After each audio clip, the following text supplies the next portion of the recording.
আসসালামু আলাইকুম সুপ্রিয় দর্শক, আজকে দই চিড়ার মজার একটা ডেজার্ট রেসিপি শেয়ার করব আপনাদের সাথে। আর এই ডেজার্টটা আপনারা সেহরি বা ইফতারি দুই সময় খেয়ে নিতে পারবেন। খুবই স্বাস্থ্যকর একটা ডেজার্ট রেসিপি, খেতে হয় ভীষণ মজার আর পুষ্টিগুণে ভরা। আপনারা এই ডেজার্টটা কিন্তু খুব সহজেই তৈরি করতে পারবেন। হাতের কাছে কিছু উপকরণ দিয়ে এই ডেজার্টটা তৈরি করে দেওয়া যায়। চলুন দেখে নেওয়া যাক পুরো ডেজার্ট রেসিপিটা। চিড়ার ডেজার্ট তৈরি করার জন্য প্রথমেই লাগছে চিড়া। আর চিড়াগুলো কিন্তু লাল বা সাদা যেকোনো একটা ধরনের হলেই হবে। অবশ্যই চিড়াগুলো একটু ভালো মানের কেনার চেষ্টা করবেন। ডেজার্ট তৈরি করার জন্য ভালো চিড়াটাই বেছে নেওয়া সবথেকে উত্তম। চিড়াটা প্রথমেই এরকম ছাঁকনি দিয়ে চেড়ে নেবেন। এতে করে যদি কোনো ময়লা বা বালুকণা থেকে থাকে তাহলে কিন্তু নিচে পড়ে যাবে। দেখুন চিড়াগুলো কিন্তু আমার পরিষ্কার ছিল, তাই অতটা ময়লা বের হয় নাই। এরপরে হয়েছে পানি দিয়ে এগুলো ধুয়ে নিতে হবে। আমি এই ছাঁকনির উপরে খুব ভালো করে চিড়াগুলোকে ধুয়ে নেব। তবে চিড়াগুলোকে ভিজিয়ে রাখা যাবে না। ইনস্ট্যান্ট আপনি কিন্তু খুব ভালো করে ধুয়ে এটা এভাবে ঝরনা দিয়ে রাখতে হবে। আমি এই চিড়াগুলোকে ঝরনা দিয়ে রেখে দিলাম, যাতে করে পানিটা একদম ঝরে যায়। অন্যদিকে একটি ফ্রাই প্যানে আমি এখানে দুধ নিয়েছি ১ কাপের মতো। আর দুধটা কিন্তু খুব ভালো করে ঘন করে জাল করে নিয়েছিলাম আগে থেকেই। এখানে 1/2 কাপের মতো দিয়েছি আমি গুঁড়া দুধ, আর 1/2 কাপের একটু কম দিয়েছি আমি চিনি। এখানে মানে ৩ টেবিল চামচ চিনি দিয়েছি। এখন সবকিছু খুব ভালো করে আমি মিশিয়ে নিয়েছি। মিশিয়ে নিয়ে চুলার আঁচটা অন করে দিয়ে অনবরত নেড়েচেড়ে আরও একটু ঘন করে নেব। আপনি চাইলে এ পর্যায়ে একটু কর্নফ্লেক্স মিলও ব্যবহার করতে পারেন। খুব সুন্দর মতো মিশিয়ে নেবেন, না হলে দেখা গেছে গুঁড়ো দুধের দলাটা পেকে যেতে পারে।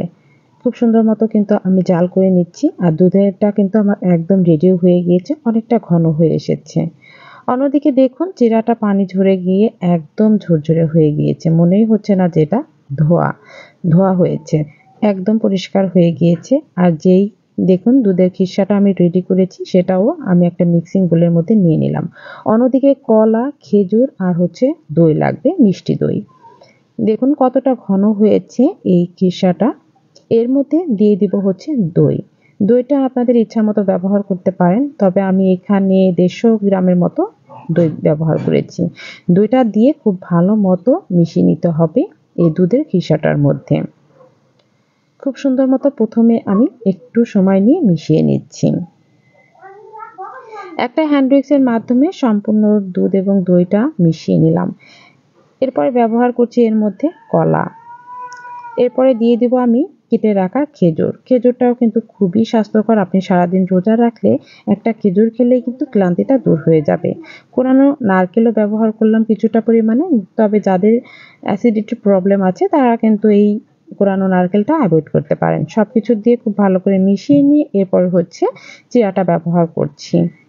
সবকিছু যদি হাতের কাছে গোছানো থাকে তাহলে কিন্তু ইফতারের মাত্র 5 মিনিট আগে আপনি এটা রেডি করতে পারবেন।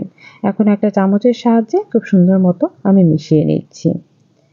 তৈরি হয়ে গেল কিন্তু খুব মজার একটা স্বাস্থ্যকর ডেজার্ট। আর এই ডেজার্টটা যদি আপনি একবার তৈরি করে খান তাহলে দেখবেন সারাদিনের রোজার ক্লান্তিটা একদম নিমিষেই শেষ হয়ে যাবে।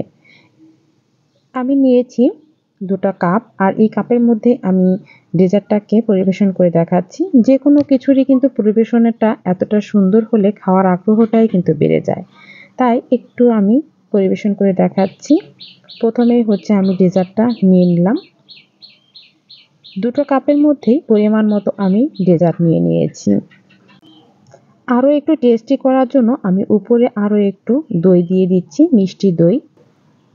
দইয়ের উপরে দিয়ে দিচ্ছি আমি কিছু কলা কুচি ছোট ছোট করে কেটে রেখেছিলাম। দিয়ে দিচ্ছি খেজুর। খেজুর দেওয়া হয়ে গেলে আমি আরও দিয়ে দেব এর উপরে 2 থেকে 3টা করে কিশমিশ। সবশেষে এর উপরে দিয়ে দেব কোরানো নারকেল। দেখুন দেখতেই কতটা মাশাআল্লাহ লোভনীয় লাগছে, আর খেতে তো হয়েছিল ভীষণ টেস্টি।